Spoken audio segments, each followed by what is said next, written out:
하나님의 말씀은 누가복음 5장 1절에서 11절 말씀입니다. 누가복음 5장 1절에서 11절 말씀, 우리 함께 교독하도록 하겠습니다. 제가 먼저 선독합니다. 무리가 몰려와서 하나님의 말씀을 들을새 예수님은 게네사렛 호숫가에 서서 호숫가의 배 두 척이 있는 것을 보시니 어머니를 배에서 나와서 그물을 씹는지라. 예수님께서 한 배에 오르시니 그 배는 시몬의 배라. 육지에서 조금 떼기를 칭하시고 앉으사 배에서 무리를 가르치시더니 말씀을 만지시고 시몬에게 이르시되 깊은 데로 가서 그물을 내려 고기를 잡아. 시몬이 대답하여 이르되 선생님, 우리들이 밤새도록 수고하였으되 잡은 것이 없지만은 말씀에 의지하여 내가 그물을 내리리다 하고, 그렇게 하니 고기를 잡은 것이 심히 많아 그물이 찢어지는지라. 이에 다른 배에 있는 동무들에게 손짓하여 와서 도와달라 하니 그들이 와서 두 배의 채움에 잠기게 되었더라.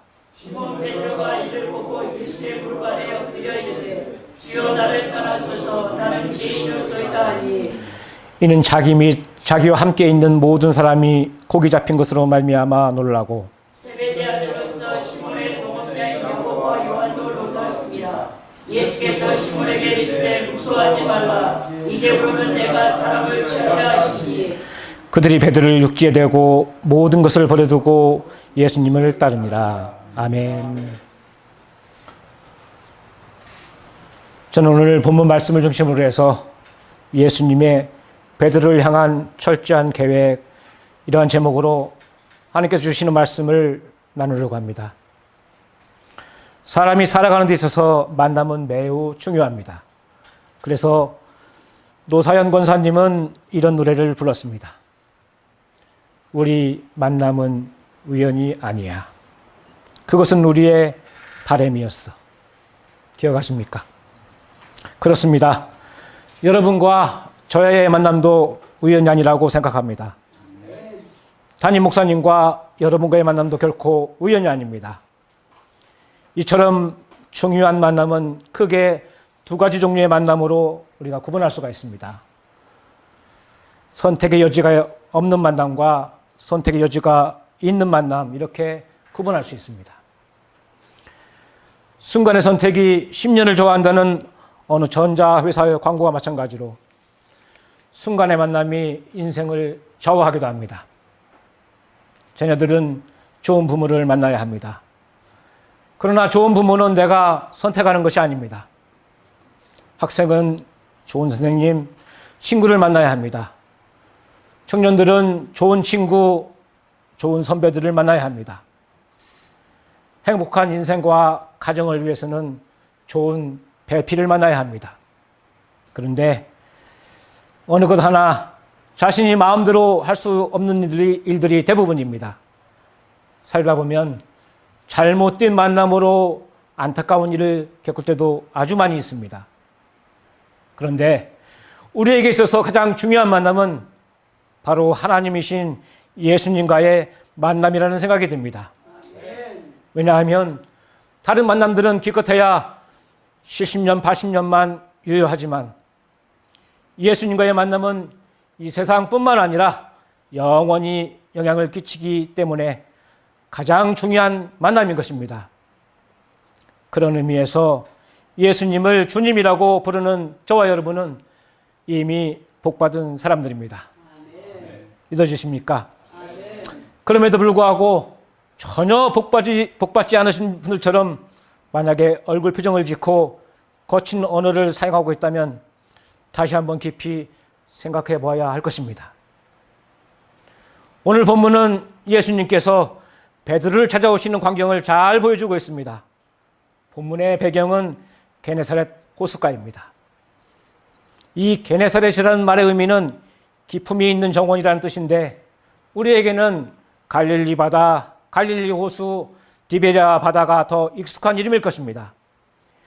이 갈릴리 호수의 길이는 약 20km이고 넓이는 약 13km가 된다고 합니다. 오늘 본문의 전장인 누가복음 4장 31절에서 41절을 보게 되면 예수님께서 귀신 들린 자에게서 귀신을 쫓아내고 시몬 즉 베드로의 장모의 열병을 고쳐주고 온갖 병자들을 고쳐주는 모습이 잘 소개되어 있습니다.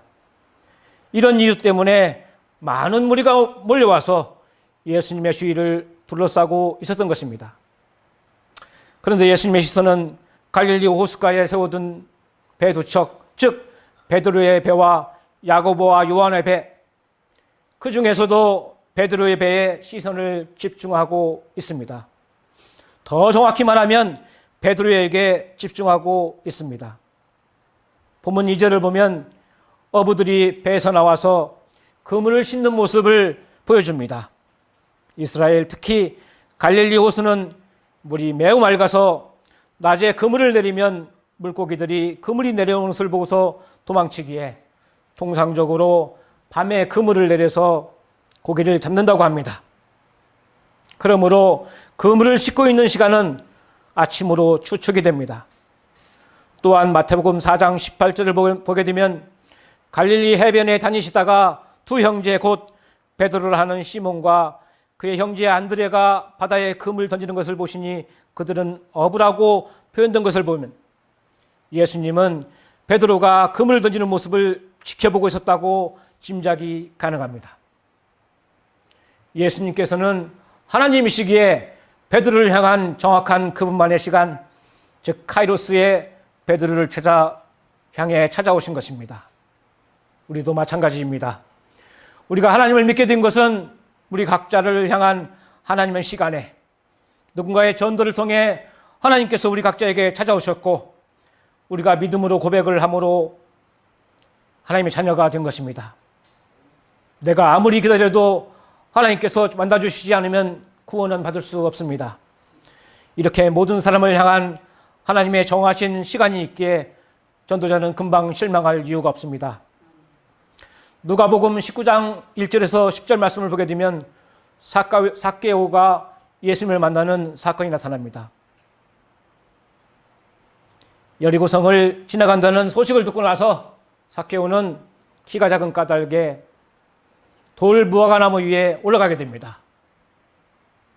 그러자 예수님께서 그 삭개오가 올라간 돌 무화과나무 바로 아래에서 삭개오를 쳐다봅니다. 이것이 바로 삭개오를 향한 예수님의 카이로스입니다. 뿐만 아니라 요한복음 4장을 보게 되면 수가라는 동네에 사마리아 여인이 나옵니다. 한번 제가 잠시 살펴보도록 하겠습니다.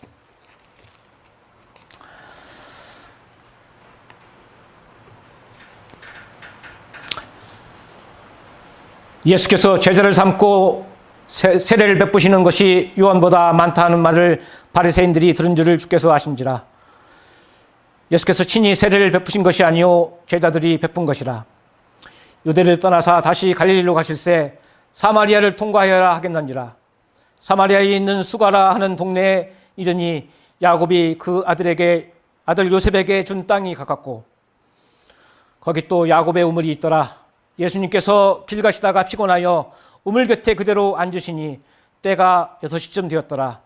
사마리아 여자 한 사람이 물을 기르러 왔음에 예수님께서 물을 좀 달라 하시니 바로 이 시점, 이 수가라는 동네에 요즘으로 말하자면 낮 12시, 이 시간이 바로 사마리아 여인을 향한 하나님의 카이로스였던 사실입니다. 여러분도 기도 리스트에 올려놓고 기도를 몇 년째 하지만은 아직도 예수님을 믿지 않는 분이 분명히 있을 것입니다. 저도 그렇습니다. 그렇다고 실망할 필요가 없는 이유는 예수님의 심장 속에 새겨진 이름들은 때가 되면 반드시 예수님께서 만나기 위해 찾아가기 때문입니다. 우리가 전도자를 마음에 품을 때 바로 예수님의 심장에 그 이름이 새겨지는 순간입니다. 베드로의 배에 오르신 이유는 바로 베드로를 향한 예수님의 계획을 주도 면밀하게 펼치시기 위해서입니다. 예수님의 시선은 베드로의 배에 고정되어 있었고 이때 시몬의 형편을 본문 5절은 다음과 같이 표현하고 있습니다. 밤이 새도록 수고하였으되 잡은 것이 없다. 그야말로 밤새도록 그물질을 하였기에 피곤하기도 하고 고기를 잡은 것이 없어 허탈감이 몰려오는 그러한 상황인 것이죠. 그런데 조금 이상한 것은 시몬은 갈릴리 출신이고 갈릴리 호수에서 고기잡이로 잔뼈가 굵은 사람입니다. 말하자면 고기 잡는 전문가라는 것이죠. 여러분, 예수님이 고기 잡는 전문가입니까? 베드로가 전문가입니까? 틀렸습니다. 예수님이 전문가십니다. 예수님은 바로 모든 만물을 그분은 지으신 분이시고 섭리하신 분이기 때문에 그렇습니다. 이게 바로 우리의 고정관념의 차이입니다. 그런데 그날따라 고기들이 다 출장을 갔는지 한 마리의 고기도 잡지 못해 전문가 체면이 구겨질 대로 구겨진 상태가 되었습니다. 아마 베드로는 오늘 왜 이렇게 고기가 잡히지 않지? 이런 경우는 드문데 이렇게 푸념을 했을지도 모릅니다. 그러나 이 모든 것이 베드로를 만나기 위한 예수님의 사전 포석임을 우리는 지혜롭게 간파해야 합니다. 바로 이러한 상황에서 예수님께서 베드로를 찾아오십니다. 베드로가 밤새도록 수고하였으나 잡은 고기가 없듯이 우리의 형편이 우리의 노력에도 불구하고 어려움에 봉착했을 때를 우리는 위기를 만났다고 말을 합니다.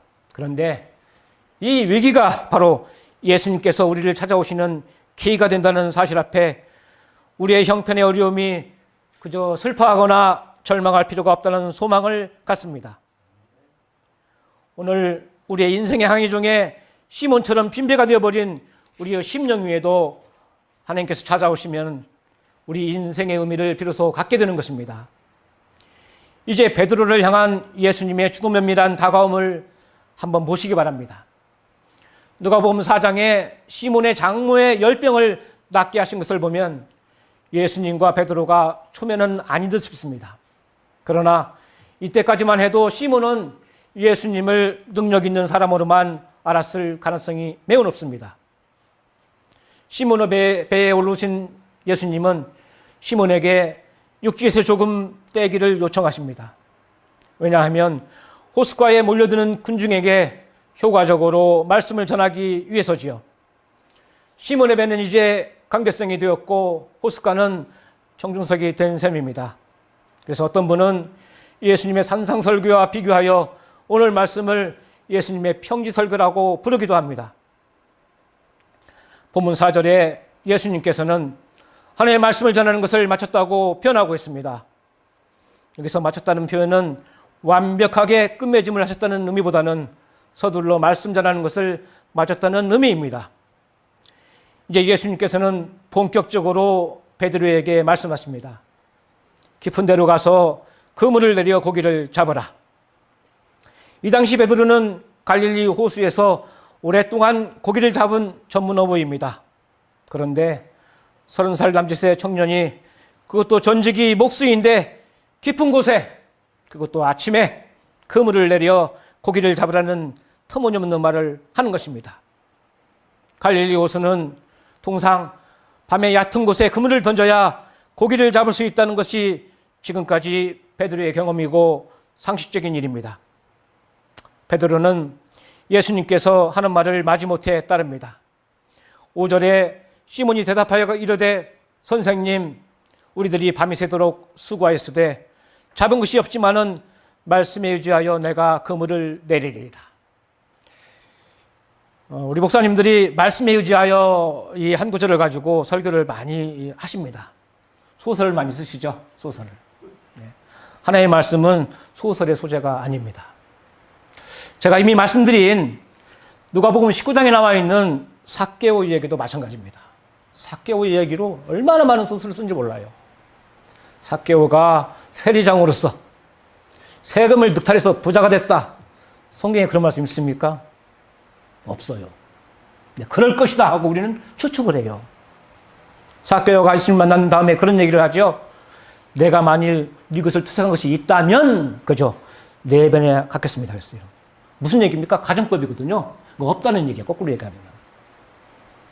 그러니까 우리의 프레임이 이렇게 중요합니다. 성경은 그냥 우리가 관념적으로 읽는 게 아니에요. 보면은 성경은 지금부터 여러분들은 성경을 정확하게, 세밀하게, 똑똑하게 그렇게 봐야 됩니다. 그러면은 오류를 많이 벗어날 수가 있어요. 나도 모르게 많은 설교를 들으면서 우리는 삭개오 그러면 도둑놈 그래요. 보면. 그렇지 않거든요. 한번 자세히 한번 보시기 바랍니다.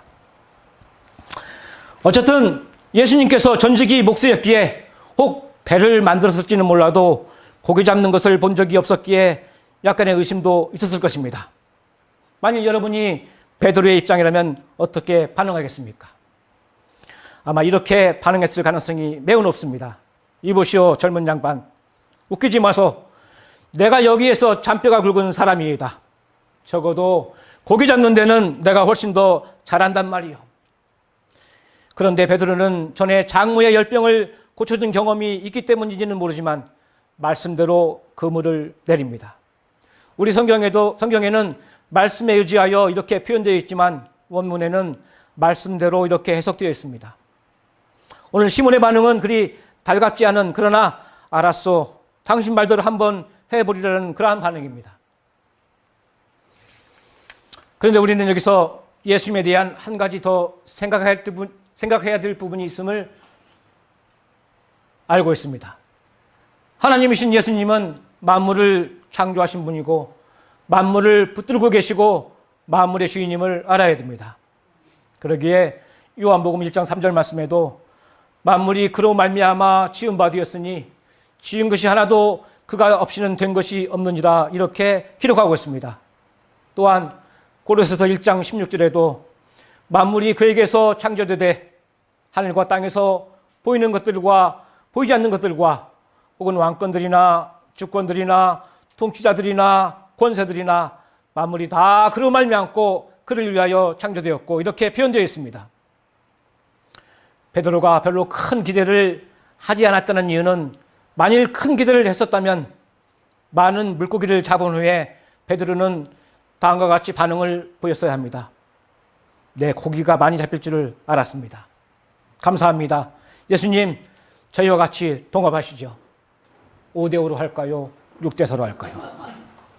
그런데 8절을 보면 주여 나를 떠나소서 나는 죄인이로소이다, 이렇게 고백한 것을 보면 고기를 많이 잡으리라는 기대는 안 했다는 결론이죠. 또 한 가지 놓치지 말아야 할 점은 예수님을 부르는 호칭입니다. 5절에 선생님이라고 부른다는 사실입니다. 이때까지만 해도 베드로에게 예수님은 그저 선생에 불과한 것입니다. 아직은 하나님으로 알지 못한 것이죠. 베드로가 이전에 몇 번 예수님을 만난 적은 있어도 여전히 선생에 불과했던 것입니다. 예수님을 주인으로 모시지 않고 아직도 자기가 주인 행세를 하는 사람들이 있습니다. 선생님의 말을 들으면 좋지만 안 들어도 무방합니다. 우리도 혹시 하나님을 주인이 아닌 선생님 정도로 믿고 있지는 않은지요? 교회에 다녀도 예배는 출석해도 예수님을 만나지 못했다면 바로 그 사람이 가장 불쌍한 사람입니다. 예수님을 만나지 않고도 교회에서 봉사가 가능합니다. 헌금도 드릴 수 있습니다. 예배도 드립니다. 교제도 가능합니다. 설교도 가능하고 기도도 가능합니다. 그러나 구원을 받지 않았기에 천국에서의 영생을 누리지 못합니다. 불신자보다 훨씬 더 억울할 것입니다. 오늘날 교회가 많은 사람들이 찾아오지만 예수님을 만나지 못한 채 열정적으로 찬양하고 예배드리는 사람이 여기에는 없겠지만 저쪽 동네에 가면 꽤 있는 것 같습니다. 오늘 이 시간에 예수님의 심장 속에 새겨진 이름 중 한 사람인 베드로를 찾아오신 예수님은 여러분 각자에게도 예수님 심장에 그림이 새겨져 있기에 여러분의 마음속에 열심히 찾아오십니다. 그러므로 예배 중에, 찬양 중에, 기도 중에 바로 그 예수님을 만나시기를 바랍니다. 요한복음 6장 30절에도 아버지께서 내게 주시는 자는 다 내게로 올 것이요 내게 오는 자는 내가 결코 내쫓지 아니하리라, 이렇게 말씀하고 있습니다. 어쨌거나 예수님의 말대로 그물을 내린 결과는 베드로와 그와 함께한 모든 사람들이 놀랄 정도입니다. 베드로가 가진 상식과 경험, 지식들이 한꺼번에 와르르 무너지는 그러한 순간이기도 합니다. 본문 6절에서 7절 말씀을 보게 되면 그렇게 하니 고기를 잡은 것이 심이 많아 그물이 찢어지는지라. 이에 다른 배에 있는 동무들에게 손짓하여 와서 도와달라 하니 그들이 와서 두 배의 체험에 잠기게 됐더라. 이렇게 표시되어 있습니다. 고기가 많이 잡힌 사실은 심이 많아 그물이 찢어지기 시작했다는 사실과 야고보와 요한의 배에 나누어 싣고도 배가 가라앉을 정도라는 사실 속에서 충분히 짐작이 가능합니다. 이 엄청난 물고기를 보고 베드로는 하나님의 영광을 느낍니다.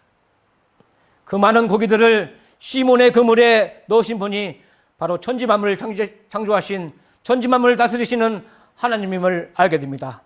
말하자면 하나님과의 맞닥뜨림이 시작된 것입니다. 우리도 마찬가지입니다. 예배 가운데 임재해 계시는 하나님과의 만남이 없는 예배는 더 이상 예배일 수가 없습니다. 성령 하나님의 만지심을 느끼지 못하고 돌아가는 예배는 그저 종교 행사에 참석한 것에 불과한 것입니다. 우리는 매 예배 때마다 하나님을 만나야 합니다. 이것이 진정한 예배의 성공자가 되는 길입니다. 엄청난 고기를 잡은 후 베드로의 반응을 주목해 보시기 바랍니다. 본문 8절에 시몬 베드로가 이를 보고 예수님의 무릎 아래에 엎드려 이르되 주여 나를 떠나소서 나는 죄인이로소이다. 이렇게 반응을 합니다. 하나님의 나타나심을 경험한 베드로의 고백은 예수님의 무릎 아래에 엎드립니다. 무릎을 꿇는다는 의미는 자신의 자아와 자존심 그리고 모든 삶을 상대방 앞에서 포기하는 것으로 겸손을 의미하는 것입니다. 그것은 때로는 수치로 여겨지기도 하고 비굴한 것으로 간주되기도 하며 비웃음과 조롱거리가 되기도 합니다. 따라서 무릎을 꿇는다는 것은 그 사람의 삶의 자존심의 마지막 선이라고 할 수 있습니다. 그러므로 그것은 종종 삶의 내용이나 질을 바꾸어 놓기도 합니다. 그러나 예수님 앞에 무릎을 꿇는다는 것은 우리 자신의 본래의 자아와 본래의 삶을 찾아가는 지름길인 것입니다. 예수님이 주로 깨달아질 때 비로소 내 자신이 죄인임을 깨닫게 됩니다. 이사야도 하나님을 배웠을 때 화로다 나로 망하게 되었도다. 나는 입술이 부정한 사람이요 입술이 부정한 백성 중에 거하면서 만군의 여호와 왕을 배웠음이로와. 이렇게 이사야서 4장 6장 5절에 말씀하고 있습니다. 사도 바울도 디모데전서 1장 15절에 이렇게 표현하고 있습니다. 예수님을 주로 섬길 때 죄인 중에 내가 괴순이다. 이렇게 고백했습니다. 예수님을 만났을 때 자신의 정체성을 정확히 깨달았다는 사실이죠. 용서받아야 할 죄인임을 깨달았습니다. 구원이 필요한 인간임을 알게 되었습니다. 죄 가운데 지옥에 갈 인생을 구원하실 분은 오직 예수님이시라는 사실을 알고 바로 주로 고백하게 되는 것입니다. 또 한 가지 본문 8절에서 예수님을 부르는 호칭이 바뀌는 점을 발견할 수 있습니다. 이제는 주여 이렇게 부릅니다. 주라는 말은 주인이라는 의미입니다. 우리 모두도 예수님을 내 인생의 주인으로 모시고 살아가야 합니다. 예수님을 나의 필요를 채워주시는 분, 아니 내가 필요할 때 부리는 하인 정도로 대접해서는 곤란합니다. 우리는 예수님을 모신 종 둘로서입니다. 종에게는 노라고 말할 권리가 없습니다. 예수님은 우리 모두의 주인이시며 우리의 전부가 되시는 분이십니다. 예수님은 그러기에 우리의 길이시고 진리이시고 생명이십니다. 우리를 천국으로 인도하시는 그러한 분이십니다. 예수님은 전능하시고 전지하시고 무소부재하신 우리의 아버지이십니다. 예수님은 우리의 모든 문제에 대한 해답을 가지고 계신 분이십니다. 본문 8절 하반절을 보면 베드로는 나는 죄인이로소이다 라고 고백하고 있습니다. 시몬이 무슨 죄를 지었습니까? 도둑질을 했습니까? 강도질을 했습니까? 무슨 죄를 지었기에 그는 자신이 죄인이라는 고백을 했습니까? 그는 지금까지 고기를 잡아도 감사하지 않았습니다. 내가 고생해서 내가 고기 잡는데 누구한테 감사하나? 라고 생각했을 것입니다. 그러나 이제는 하나님 고기를 잡아서 감사합니다. 바다를 주신 하나님, 하늘 주신 하나님, 생명을 주신 하나님, 이제까지 제가 감사하지 못한 것 회개합니다. 이제는 감사하며 살겠습니다 하고 마음 깊이 감사하게 되었습니다. 죄 중에 큰 죄가 뭐라고 생각하십니까? 바로 감사할 줄 모르는 죄입니다. 언제까지 우리가 감사할 줄 모르며 살겠습니까? 죽을 때 가서야 철드는 사람도 많습니다. 세상에서 얻은 것 다 내 것이 아닙니다. 빈손으로 왔다가 빈손으로 갑니다. 여러분이 잘 알고 있는 나폴레옹 아시죠? 나폴레옹이 죽었을 때 나폴레옹의 한 손은 관 밖으로 나와 있었습니다. 왜 그렇습니까? 갈 때 아무것도 안 갖고 간다는 것을 보여주기 위해서 그렇게 했다고 합니다. 모든 것이 하나님의 섭리요, 은총이요, 복입니다. 그러므로 우리는 범사에 항상 감사하면서 살아야 되겠습니다. 진실로 예수님을 만난 사람은 베드로처럼 자신이 죄인임을 고백합니다. 이것이 바로 회개의 시작이고 신앙생활의 출발점입니다. 이 광경은 바로 시몬 베드로가 하나님이신 예수님을 영접하는 엄숙한 순간입니다. 예수님 심장에 새겨졌던 이름 하나가 비로소 천국 생명책에 기록되는 순간이기도 합니다. 더 감사한 것은 베드로를 예수님께서 직접 찾아와서 만나셨다는 사실입니다. 우리에게도 예수님은 직접 찾아오셔서 우리를 만나주십니다. 본문 8절에 누가는 시몬이라는 이름에 비로소 베드로라는 이름을 덧붙여 주십니다. 이것은 마치 아브라함이 아브라함으로, 사레가 사라로, 그리고 야곱이 이스라엘로 이름이 바뀌는 것과 같습니다. 이제 반석이라는 의미의 베드로라는 이름으로 베드로의 인생을 우리 주님은 인도해 가십니다. 이제 예수님을 만난 후 변화는 엄청나게 일어납니다. 하나님의 영광 앞에 무서워하는 베드로를 주님께서는 무서워 말라고 위로하십니다. 베드로가 예수님을 주로 고백하자 주님은 베드로에게 새로운 사명을 줍니다. 본문 10절 말씀에 무서워 말라, 이제 후로는 내가 사람을 취하리라. 사람을 낚는 어부의 사명을 받았습니다. 사명을 따라 살게 되면 세계적인 사람이 됩니다. 이 세상 사람들 가운데 자기가 태어난 데서 사방 100km를 벗어나지 못하고 죽는 사람이 절반이 넘는다고 합니다. 베드로가 바로 그런 인물이었습니다. 조상 대대로 갈릴리 바다에서 고기를 잡아먹으면서 살았고 사방 100km를 벗어나지 못하고 죽었을 사람이었습니다. 하지만 예수님을 만나 새로운 사명을 받고 살다 보니 세계적인 인물이 되었습니다. 마지막 11절을 보겠습니다. 그들이 베드로를 육지에 대고 모든 것을 버려두고 예수님을 따르니라. 예수님이 인생의 최고의 목표와 목적이 됩니다. 본문에 모든 것을 버려두고 예수님을 쫓으니라 라고 했습니다. 모든 것이 무엇입니까?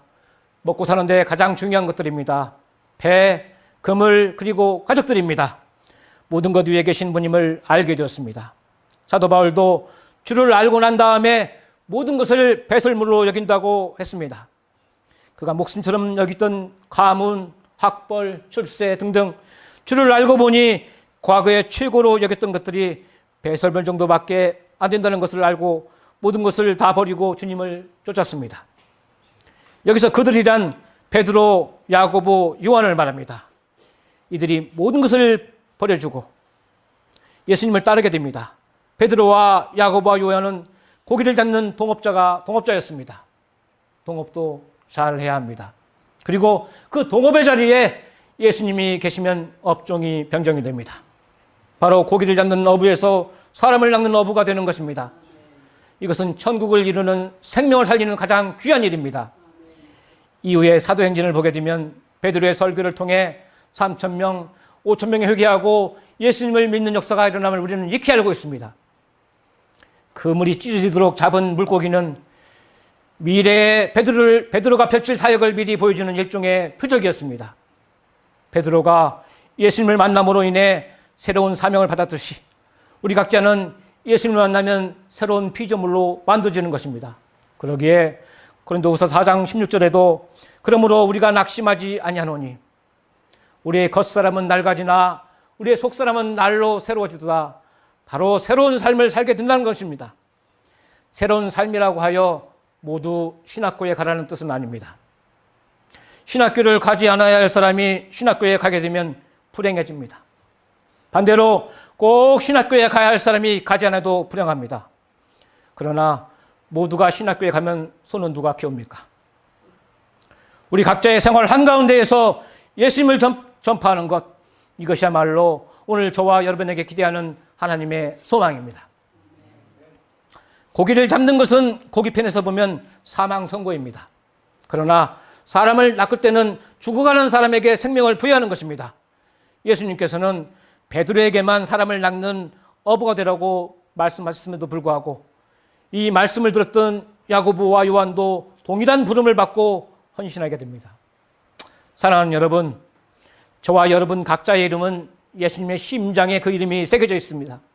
누군가 여러분의 구원을 위해 마음을 품고 기도한 것이 하나님의 때가 차서 예수님을 믿게 하신 것입니다. 그리고 오늘 또 예수님은 심정에 기록될 이름을 애타게 기다리고 계십니다. 인생의 빈배가 채워지는 삶이 예수님을 믿는 신앙생활입니다. 빈 영혼이 채워지는 충만함을 얻을 수 있는 길이 예수님과의 만남에 있습니다. 예수님을 만나면 그 인생의 주인이 달라집니다. 우리 인생의 주님의 손길이 닿으면 인생의 가치가 또 다시 달라집니다. 그런데 꼭 한 가지 말씀드리고 싶은 것이 있습니다. 참된 신앙은 물질과 소원 성취의 가치와 힘이 있는 것이 아닙니다. 11절을 보세요.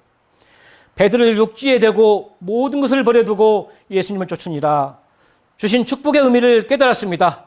주신 복의 의미를 알아야 합니다.